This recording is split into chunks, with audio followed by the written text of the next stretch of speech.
ये यात्रा रही आपकी कि आपने एज ए बहू और अपने जो शादीशुदा जीवन था उसको भी बहुत अच्छे से जिया है। और अभी लेखन की बात करें तो आपने बहुत सारे कह सकते हैं पूरे भारत में ही कई क्षेत्रों पे आप जी गई हैं, बड़े बड़े मंच आप साझा कर चुकी हैं।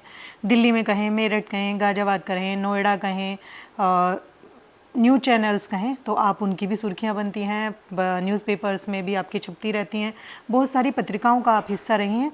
तो ये यात्रा रही आपकी लेखनी की, और साथ ही साथ आप कथक और संगीत की तरफ आपका रुझान कैसे मैम गया? हाँ अनु मैम, ये तो ऐसा हुआ कि जैसे मैंने अभी कहा कि वो कुछ चीज़ें हमारी यात्रा आत्मिक यात्रा होती है। जी तो संगीत का मैं आपको बताऊं कि संगीत का एक माध्यम पहले जब हम लोग छोटे होते थे रेडियो होता था, तो तब इतना नहीं पता होता था कि गुरुजी सिखाते हैं या कुछ है, छोटे होते हैं। तो मेरे पास मेरा क्या आदत थी, जो मेरा स्टडी टेबल था उस पर एक रेडियो रखा रहता था। वो बड़े से रेडियो होते थे पहले, तो वो रखा रहता था और 11 बजे तक उस पर विविध भारती के कार्यक्रम आते थे। तो वो न्यूज़ जो है पापा सुनकर जाते थे, 8:30 बजे न्यूज़ आती थी 8:45 तक, और 8:45 से लेकर 11 बजे तक वो रेडियो पर मेरे लिए गाने बजते थे। चाहे वो लता जी के हों, आशा जी के हों, अनुराधा जी के हों, किसी के भी हों, वो गाने बजते थे और मैं वो उनके साथ साथ गाती रहती थी जिस दिन मेरी छुट्टी होती थी।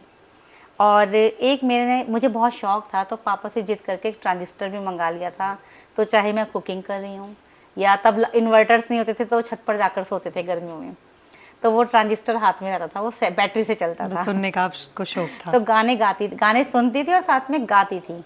और तब गाने को या नृत्य को जो है लोग अच्छा नहीं मानते थे, तो मम्मी भी डांटती थी, छत पे गाने गा रही है, नीचे आ। तो ऐसे बुला लेती थी डांट के, तो मैं फिर वो रुक जाती थी। लेकिन घर के अंदर गाने की कोई मनाही नहीं थी, घर के अंदर मैं खूब गाने गाती थी। तो वो शायद वो गाने का दबी हुई जो है वो थी। हाँ, वो गाने का शौक बहुत था। और नृत्य का भी ऐसे रहा कि हमारे वहाँ कोई मतलब पड़ोस में एक दीदी थी, वो कथक सीखने जाती थी। तो हमने मम्मी से जिद की, मम्मी छुट्टियों में मैं और मेरी दीदी कि हम भी सीखने जाएंगे। मम्मी ने कहा चले जाओ भाई, चलो। हम गए तो वो गुरुजी थे और हम 2-3 दिन गए। लेकिन वहाँ जहाँ पर हम लोग रहने लगे थे आकर, वो एक सुनसान मतलब नई बसती हुई कॉलोनियाँ थी। तो वहाँ पर वो सुनसान जगह थी। हम 1-2 दिन गए, फिर हम लोग छोटे थे क्योंकि मैं और मेरी बहन, तो हम लोग डर की वजह से, मम्मी वो तो बहुत सुनसान जगह है, हम नहीं जाएंगे। तो वो जो 2-3 कुछ स्टेप सीखे वहाँ पे गुरुजी से 2-3 दिन, पता नहीं कैसे वो एक चेतना जागृत हो गई नृत्य के लिए। जी। अब दरवाजा बंद किया और रेडियो पर गाने आ रहे हैं, या वो टेप रिकॉर्डर आते थे ना कैसेट वाले, जी जी जी। उसमें वो कैसेट चलाई और गाना पे डांस करना शुरू कर दिया। घर में किसी को नहीं पता कि ये डांस करती है अंदर। सब सोचते थे ये दरवाजा बंद करके गाना सुनती है, इसे गाने गाने का सुनने का शौक है। नहीं पता था किसी को। जब मेरी शादी हुई था बस। जी, जब मेरी शादी हुई और जो महिला संगीत हुआ, तो मैंने पहली बार नृत्य किया। और वो देखकर हमारी मतलब जितनी भी महिलाएं आई हुई थी कॉलोनी की, उन्होंने सबने कहा भाई ये बता दीजिए कि इस लड़की ने डांस कहाँ से सीखा है। मम्मी ने कहा इसने कहीं नहीं सीखा, हमें तो ये भी नहीं पता कि इसे डांस आता है। अच्छा, तो मतलब वो सीखा ही नहीं था, कहीं नहीं सीखा था, आपका जो है अपना अभ्यास था। हाँ, सिर्फ वो गाने कर करके और सुन के और अपने आप ही स्टेप्स बना के उन पर, और वो मैं डांस करती थी। और घर में किसी को नहीं पता था कि इसको डांस भी आता है। मेरी सिस्टर तो कर लेती थी कभी बाहर, जैसे महिला संगीत में जी। मैं कभी नहीं करती थी। तो फिर उसके बाद जब मैं शादी होकर यहाँ पर आई, तो और जब मैंने यहाँ पर डांस किया, तो यहाँ तो सब लोग मतलब बिल्कुल दीवाने हो गए कि भाई एक के बाद एक उन्होंने लगातार मुझसे 5 गानों पर डांस कराया, नई बहू से। फिर डांस भी कर दे भाई जी, 5 गानों पे डांस कराया। और मतलब डांस का फिर भी इतना शौक था कि मुँह दिखाई कुछ ज्यादा मिली जी। क्या मुँह दिखाई बहुत मिली, मतलब मेरी तो शायद झोली भर गई थी। और उस समय में आप समझिए इतने साल पहले मेरे ससुर जी ने मुझे 1100 रुपए दिए थे। 1100 रुपए बहुत बड़ी चीज होती है डांस करके वॉरफेयर करने के लिए। और वो सो रहे थे और मेरी ननद ने कहा तुम यहाँ सो रहे हो और बहू रानी इतना प्यारा डांस कर रही है। वो आंखें मसलते हुए आए थे बनियान और पजामे में। आप सोचिए, बिल्कुल बिल्कुल, है ना। और जो बहू की उनसे घूंघट करती है। तो मतलब फिर उसके बाद वो फिर भी, लेकिन वो डांस का सिलसिला चलता रहा कि मतलब फंक्शंस में कर लिया, लेकिन दरवाजा बंद करके वो प्रैक्टिस मेरी फिर भी चलती रही। अच्छा, अपना कमरा बंद करके, हाँ जी, कमरा बंद करके, और वो जो है CD प्लेयर पे गाने लगा के वो प्रैक्टिस चलती रही। फिर वो पारिवारिक जिम्मेदारियां थी जी। एज ए माँ फिर आपकी जो भूमिका है वो भी शुरू हुई होगी, फिर बच्चे को समय देना। जी। तो फिर कब कब मतलब कितने समय के बाद कब हाँ। ये शुरुआत हुई आपने, जैसे कि विशारद और ये प्रभाकर और जी। ये सब किया, ये शादी के बाद ही किया है? जी। और बेटे के बड़ा होने के बाद? बेटे के बड़ा होने के बाद जब मेरा बेटा 7th क्लास में आ गया तो फिर मुझे लगा मुझे इसको बहुत ज़्यादा समय देने की आवश्यकता नहीं है, वो खुद से करता है। तो तब मैंने अपना संगीत जो है मतलब एक ललक जो थी तब समझ में आने लगा कि सिखाया भी जाता है, क्योंकि मैंने पहले बेटे को गिटार सीखने भेजा था जी तो वो तो ज़्यादा समय उसका मन नहीं लगा, उसका जो है आउटडोर एक्टिविटीज़ में ज़्यादा मन लगता है। जी तो फिर मैंने कहा यार गिटार रखा, कुछ प्ले किया गिटार पर ऐसे ही, तो शायद वो तार जो है जो इसका उनका स्पंदन था वो दिमाग को छू गया कहीं छू ना गया कहीं। तो फिर वहाँ फ़ोन किया, कला निधि है बागपत रोड पर, तो वहाँ पर फिर फ़ोन किया, वहीं बेटा सीखने जाता था। तो मैंने कहा सर मैं सीखना चाहती हूँ लेकिन क्या मैं आप सीख सकती हूँ? उन्होंने कहा अरे मैम क्या बात कर रहे हो, इतनी बड़ी बड़ी उम्र के लोग सीख रहे हैं, आप आओ आप सीखो।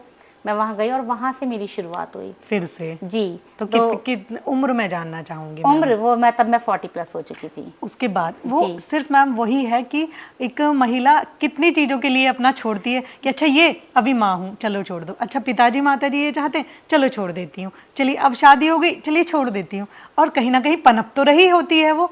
लेकिन उसके बाद आपने शुरू की जो ये जी। मेहनत है, यहाँ पर टर्निंग पॉइंट है जहाँ पर बहुत सारे लोग 40 साल में अपने आप को बुढ़ा महसूस करने लगते हैं। अरे अब वो वक्त नहीं है, क्योंकि खालीपन मिलता है, बिल्कुल मिलता है जब बच्चे बड़े हो जाते हैं, चाहे जी। हम चाहें चाहे ना चाहें तब समय होता है, लेकिन हम उसके बाद शुरू करने की कहीं ना कहीं हिम्मत नहीं कर पाते हैं। तो ये वाला मैं बिल्कुल नोटिस करना चाहूँगी कि जैसे मैम ने शुरू किया और आज जैसे आदरणीय डॉक्टर रितु अग्रवाल मैम आपके साथ बैठी हैं, तो कहीं ना कहीं आप सब भी हो सकते हैं, सिर्फ शुरू करने की बात है। इसीलिए मैंने मैम को कहा कि प्लीज़ उम्र पूछनी नहीं चाहिए महिला की, लेकिन सिर्फ इसीलिए पूछी कि सबको पता चले कि देखिए और कितना संगीत कितना फिट कर देता है और कितना तेज, कितना धैर्य और कितना ऊर्जावान हम महसूस करते हैं। तो यहाँ से शुरू हुई। चलिए अब चलते हैं आपकी यात्रा तो पे। फिर मैंने वो कला निधि में जाके मतलब मैं कहीं ना कहीं इसका श्रेय अपने बेटे को भी देना चाहती हूँ, क्या बात क्योंकि है। अगर वो गिटार सीखने में उसको नहीं भेजती तो मुझे उस इंस्टीट्यूट का पता भी नहीं जी। चलता। और फिर जो है मैंने वो संगीत सीखना शुरू किया वहाँ पर। फिर एक और चीज़ मेरी लाइफ में आई कि बेटे को मैंने स्विमिंग भेजना शुरू किया, तो उसके साथ जो मैं स्विमिंग के लिए जाने लगी उसको कराने के लिए, तो कहीं मन में आया कि अब मैं भी सीख लूँ। तो मैंने वो स्विमिंग भी सीखी वहाँ पर। क्या बात है। तो ये जो दोनों चीज़ें मतलब मेरी लाइफ में म्यूज़िक और स्विमिंग जो आया वो बेटे की वजह से आया। हाँ। तो फिर वो हमने मतलब वहाँ से वो जो है संगीत आगे बढ़ता रहा, और संगीत के साथ साथ फिर चीज़ें समाज सेवा चलती रही, समाज सेवा के क्षेत्र में धीरे भी धीरे जुड़ी। धीरे धीरे भूमिकाएं आपकी बदलती जी, रही, जितना जी। थोड़ा फ्री होती रही बच्चे से और परिवार से थोड़ी जी। थोड़ी, उतना ही आप थोड़ा थोड़ा बच्चे और परिवार से फ्री होने के अलावा एक चीज़ और भी रही कि जैसे जैसे मैं लोगों से मिलती गई जी तो कहीं ना कहीं जो अंतश्चेतना दबी हुई थी वो जागृत होने लगी। जागृत हुई देख के लोगों को, जी। और कि भाई ये तो मेरे अंदर है जी। लेकिन मैं कर नहीं हाँ, पा रही मैं हूँ। मतलब करना चाहती हूँ लेकिन मुझे रास्ता नहीं मिल रहा था, जी। तो वो समाज सेवा अच्छा शुरू यहाँ की। पे मैं यही जानना चाहती हूँ कि जैसे रास्ता जब नहीं मिलता है हम्म। तो आपको कैसे मिला, और लोग किधर देखें, मतलब कहीं ना कहीं कोई रोशनी तो दिखती है, क्या हाँ, देखिए इशारे मिलते हैं? इशारे देखिए हमें हर चीज़ को ये कहते हैं कि आपको आगे बढ़ने के लिए बार बार किस्मत आपका दरवाज़ा खटखटाती है, जी। लेकिन आप उन मौक़ों को समझ नहीं पाते, उन अवसरों को समझ नहीं पाते हैं। और अवसर छोड़ने का चाणक्य भी कहते हैं अवसर जो मिले उसे एक्सेप्ट कर लो, अवसर को छोड़ो मत, अवसर आपकी प्रतीक्षा नहीं करेगा। तो जब भी आपको अवसर मिले और समय अनुकूल हो, आपको जब भी अंदर से लगे हाँ ये अवसर मेरे लिए है, उसको ग्रहण कीजिए, एक्सेप्ट कीजिए। अगर उसको छोड़ेंगे आप तो टाइम निकल जाएगा और वो आप वहीं रह जाएंगे। कहते हैं ना कि कई बार जो ऊपर जी। वाला रहमतों की बारिश करता है जी। तो हम आलस्य का छाता लगा लेते जी। हैं और हम उस रहमत की बारिश से सराबोर नहीं हो जी। पाते हैं।